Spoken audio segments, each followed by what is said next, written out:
Yeah. So how long have you been brewing? Like when did you start home brewing?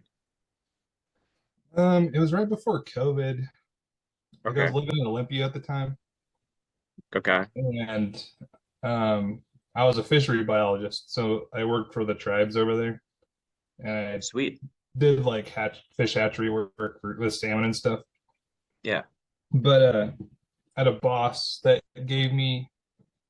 He used to have a kegerator, like I think he said it was in his garage, but it was like he said he gained too much weight, so he gave me all of his home brewing stuff, and he just didn't do it anymore. Yeah. So that was like all of his stuff to do 5 gallon batches. Hmm. Even had like a little journal, like a little recipe journal and stuff. He just gave it all to me, and Oh, I kind of think it cutting was out. like 20. I think it was like 2019. All right. Can you hear me? Yeah, I got you. And That's rad. then when COVID, and then I just like I started doing like an Irish red and just like the beers that I liked to drink at the time. I would just find like clone recipes or whatever, and then I bought like the Mm. this. I think it was this one. There's Brewmaster's Bible. Okay. I, Yeah. I just bought that at like Barnes and Noble and just like went after some of the easy recipes. But we had always, my wife and I, since we lived in Olympia, we didn't like it over there, and we knew we Hmm. weren't going to stay forever.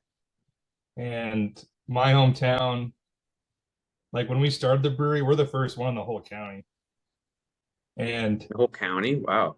there was a long time of like in my 20s on when you would come home to visit, you're like, oh, it'd be really cool if there's a brewery here.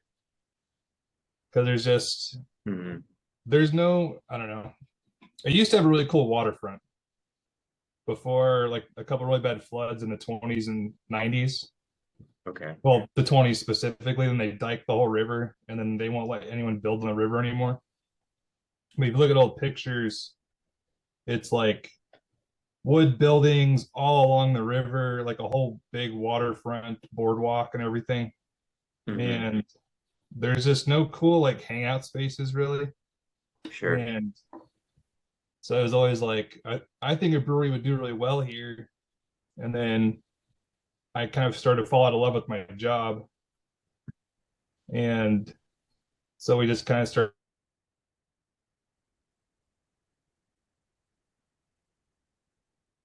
but I got to learn how to brew first. So that's actually why I started learning how to brew was for the purpose of in the long game, starting a brewery here. And then we always thought like, oh, someone's going to do it.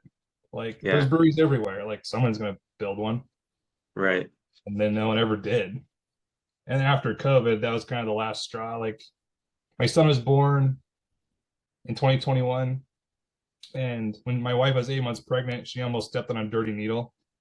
But Mm. Olympia is just tons of homeless people and drug addicts everywhere. Yeah. And and that was like the last straw. That was for her. She's like, we gotta get out of here. I'm not raising my son here. Yeah. Running for the So hills. yeah. So we moved back here and I just worked for the post office for 2 years while we worked on building it. That's cool. But I had only had homebrewing experience. That was And actually my boss. He he didn't brew his first batch of beer until after he bought a brewery. But it was a yeah, he was pretty gung ho and he had a bunch of other partners, but um that's pretty cool though. I mean, you literally were just following your dream. What made you think like wow, a brewery would do really well here? Like what came into your mind that made you think that two Saints? just the fact that there wasn't anything like that here because they just don't ever really take off that easy. Sure. Yeah. I think it takes a while to like make your money back if you're gonna anything's so expensive now. If Right. you're gonna put any money into anything, it's gonna take a long time to get that investment back. I think most Yeah. people realize that at some point and then just don't go for it. And especially if you're like a small brewery, it's like you have to be an incredibly talented artist, but you also are playing the hospitality industry game. So you have to Mhm. like you're running like you're running a business in two different industries sometimes. So it's like I Mhm. imagine it can be pretty tough. Yeah, and like I think one of the reasons why we do pretty good too is, like I said, we're the only one in the county, and all of our beer names and labels are like local centric. Like it's mostly like fishing, hunting and Hmm. wildlife, and then like local landmarks. Okay. And if you're from a place like this, you never see, even like we never even see Idaho on like TV. It's like it doesn't exist in pop culture. Yeah. And we're from a part of the state that doesn't even exist to most of Idaho. It's like we're in the north. North and South Idaho are split. Like we're in Yeah. different time zones even. Oh, They're in wow. Idaho. There's a weird diagonal line that goes through the middle of the state. And it's because there's only one road that connects north and south. And it's like a windy 55-mile-an-hour road that goes through mountain passes Mm. and along the Salmon River. And so you've got the southern part, which mostly goes east and west with the freeway and the Snake River. So you've got Boise and all Hmm. the big cities down there.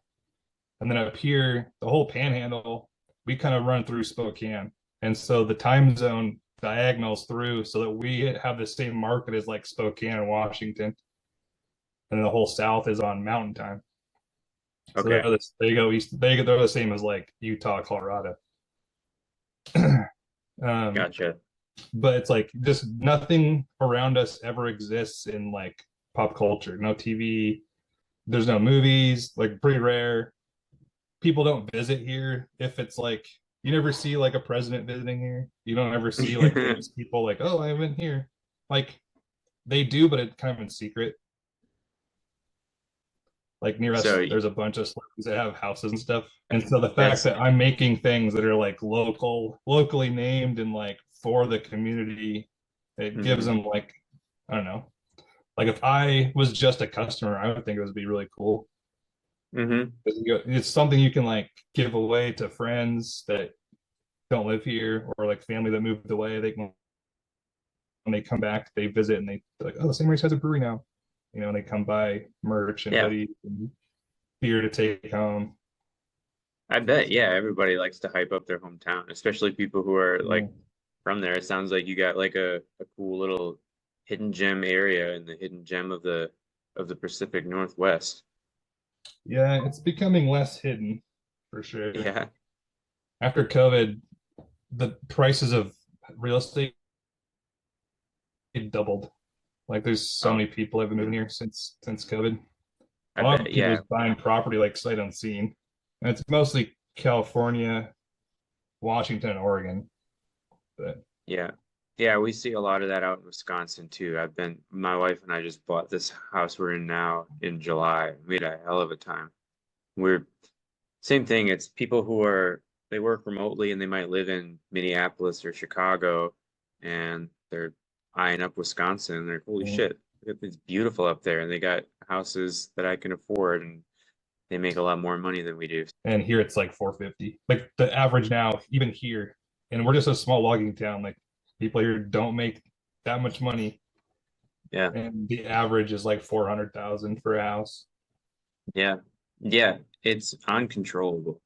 Mm-hmm. Um, but I mean, what are you gonna do? Start your own Right. business, right? Yeah, and I know, and I wouldn't have been able to do this if my family's been here for a long time, Hmm. and we have my family has 40 acres here where we built the brewery, Okay. and so we have like the main house. My great grandparents built it, like they were just loggers, but they Okay. built the house and had like 80 acres. And then my parents bought 40 acres in the house off of them for $80,000 back in like 84. So now we Okay. got like a compound going on where we got like four generations living here. Wow. But we wouldn't have been able to start the brewery if this wasn't an option. We Right. we would have had to like choose between buying a house or starting the business. Hmm. And this way we could kind of do the business first. And then the plan is hopefully someday we'll make enough money to buy our own or build our own house. Yeah, I mean, it's still romantic though. It's kind of fun. Everybody's getting to know each other, I bet. Mm-hmm. Well, that's how things always used to be too. Like Right. our Yeah. grandparents help with the kids, and we're taking Hmm. care of my grandma too. She's like 85. Yeah, it's like kind of an all hands on deck family situation, and Sounds yeah, it like it. works Yeah. out for everybody. Yeah. Yeah, I mean, we kind of ran into like a little something similar when the twins were born. Like we were getting kicked out of our apartment, found out we were pregnant, and well, I mean, no, that happened afterwards. We were getting kicked out of our apartment because the twins were making too much noise and we had too many noise Uh-huh. complaints. Uh-huh. But we knew we had to, I knew they couldn't kick us out for that reason, but I just didn't want to deal with the harassment. So we were looking for a house, and same thing, like we got, if it wasn't for my mother-in-law stepping up and like being able to like come over every day and watch the twins, I would have had to quit my job and think of something else because we could not afford daycare. Mm-hmm. It seems like this is like it's becoming more of like, I mean, it is a dream, I think, in a lot of people's mind to go off and do their own thing, especially home brewers, even professional brewers. If you ever meet one that says he doesn't dream of starting his own, he's lying to you. But I mean, like the realities are kind of like pushing us more into that direction, I think. Like everybody's like kind of getting pushed to the edge where it's like, well, sink or swim. Maybe now's the time to Yeah, yeah. yeah. I think a lot of people like, yeah, it's like why, like you get to a certain point and you're like, yeah, what else do I have to lose? Like I'd rather Right. start over than keep doing this. Yeah, and I mean sometimes I mean like everybody says they want to go out and make a bunch of money. That's the goal, obviously, but for me, it's more like I just want freedom. Like I don't Hmm. and Yeah, I think exactly. if you want freedom, you're gonna have to sacrifice safety. And it's a Hmm. tough deal to make sometimes, but what you only get to live once, so Mm. So yeah, like so I totally agree with that. So and the main motivation for me doing this is that I get to see my boys like every single day. Like even when I'm working, I'm just hmm 50 yards away out here. And like yeah. now we have the tap house, and I work down there a few days a week. But I mean that's kind of temporary. Hopefully, I can find someone to just manage that whole thing, and then I can concentrate on the beer making. But I mean, my oldest is 5 now, and I mean I've been with them like every single day. Even when I come out here, like we this office, you can see behind me, there's like toys everywhere and crap. Yeah. It's because this is where we stash them, and my wife works here on this computer while I'm in there like doing brewery work. hmm And I don't know, it's just that yeah, like that freedom. Like I get to take them to school every day at like 11:40. Like no matter what I'm doing, unless I'm brewing, then I hmm can just drop whatever and just like take them to school and come back and continue. Sure. And yeah, sometimes I'll just after they go to bed, I'll come out here and work a little. Yeah. It's just I got work to do. I do it when I can, and all the kids stuff kind of takes priority over that, and Yeah, just definitely. make it work. So what are you what brought you onto school, or how did you find out about school? I don't even remember what I saw. I think it was just a YouTube video about school, and I looked at it and I saw like I'm sure you did too when you go to like discover communities and you see like oh this guy's making $700,000 a year teaching pickleball. Right. You Yeah. know, That's like just or yeah, like I'm oh like, there's this get the fuck calligraphy out of here. school. Yeah, Yeah. this calligraphy school making 30 grand a month. I was like, what the hell? And then I searched for like beer stuff, and there wasn't really much. hmm Not that I could discover, anyways, at first. It was like a couple pages that seemed kind of dead, and then some that was like a lot of kombucha stuff. hmm But I couldn't find much beer things. And then it was just like, I think I joined in November, and it was like things were just slowing down. And I'm at the tap house by myself. Sometimes on Thursdays, I don't see a single customer until like 4:30. So I would just sit down there on the laptop and just work on something like that kind of Right. stuff, or like trying to make a reel or something. Yeah. But I don't remember what initially made me like discover Skool. But yeah, when I started to look at it, I was like, oh, there's definitely like space for brewing Yeah. stuff. There's nothing here. Yeah. Yeah. I felt the same thing. I was like, I was a little surprised. I was like, I typed in like beer, brewing, like craft beer, like all these Mhm. different domains. I'm like, yeah, what the heck? Like, I guess, I don't know. There's a opportunity there. Hopefully we can figure it out. Yeah, because you look at like Reddit and like certain YouTube channels, and it's not like they're huge, but Hmm. there's tens of thousands of people that are on some of these groups. Right. So if you can even get like a tenth of those into one or two Skool communities, I Yeah. think you'd be able to make a little bit of extra money here.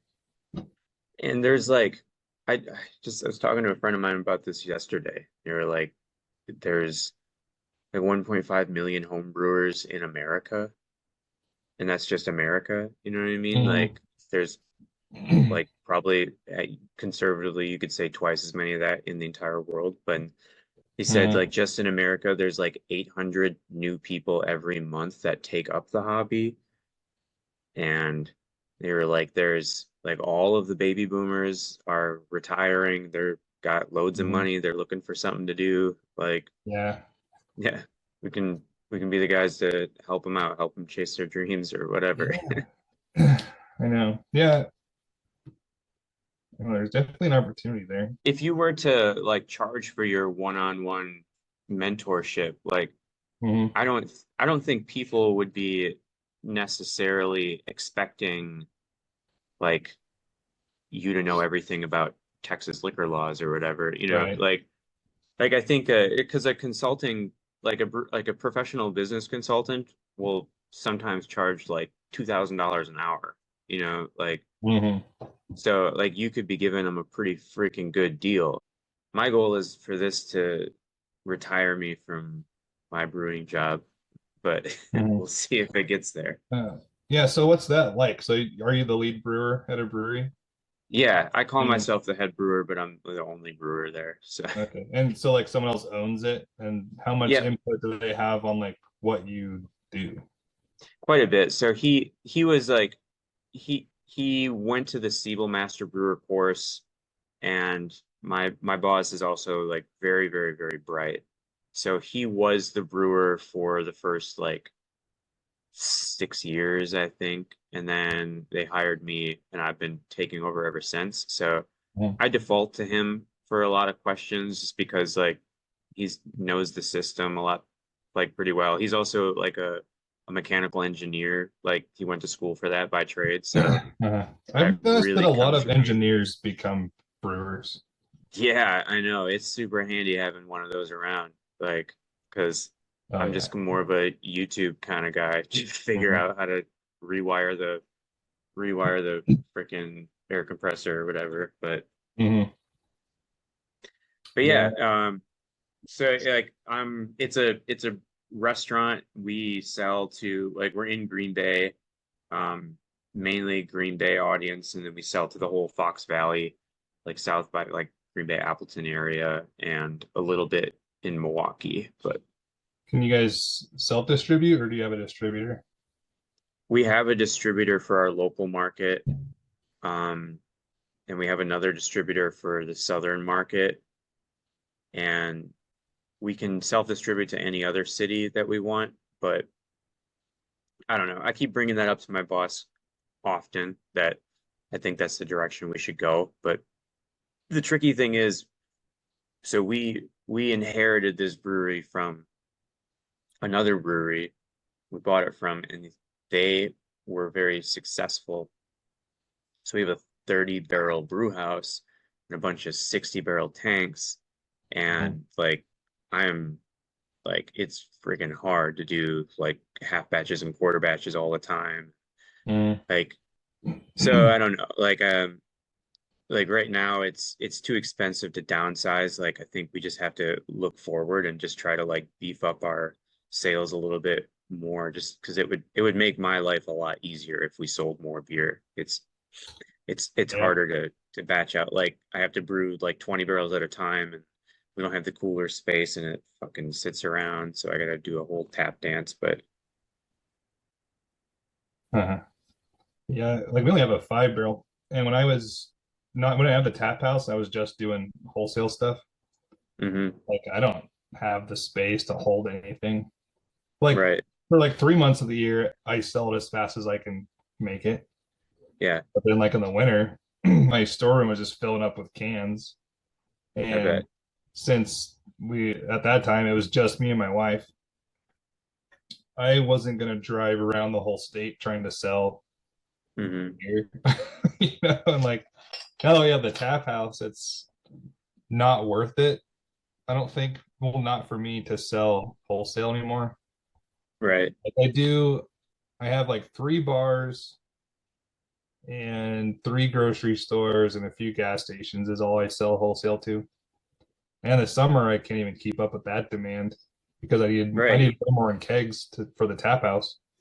Yeah, if your margin's in the tap house, so like I agree. I think it's a waste of time. Like, Mhm. no, unless the like in the next few years the brand takes off and you got like people knocking your door down, you can't keep up, then like maybe hire some commission sales rep or something. But Yeah, even then I would have to, if I'm gonna produce any more or get a bigger system, I'd have to move the locations. I'd have to oh put really? it somewhere else. Oh That's dang.